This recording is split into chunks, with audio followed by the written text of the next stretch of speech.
जो ड्राइविंग कर रहे हैं ना, उनको मैं मशवरा दे रहा हूँ, अगर आप अकेले हैं तो मोबाइल फ़ोन को भूल जाइए, और अगर आप किसी के साथ हैं तो मोबाइल फ़ोन उसको दे दीजिए। आप वाइल ड्राइविंग के दौरान मोबाइल फ़ोन को मत देखिए, क्योंकि हादसा है ना, ये पलक झपकने में होता है। ये याद रखिए, हादसाती तौर पर हादसा है ही हादसाती तौर पर, पलक झपकने में होता है।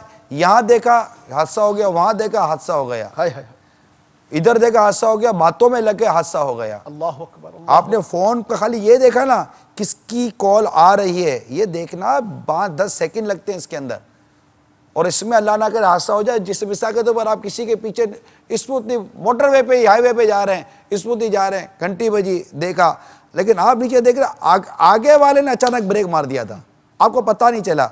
आपको जैसे पता चला आपने ब्रेक मारा, गाड़ी चली गई इसके अंदर में, और मोबाइल इस्तेमाल करने वाला ही एम्बुलेंस में बैठ गया। ऐसा मेरा ये मशवरा है आपको, बराए करम इस तरह मत कीजिए। और जब आपके साथ कोई पर्सनैलिटी बैठी हो ना खास, तो ड्राइवर को चाहिए कि अपने मोबाइल फ़ोन को भूल जाए।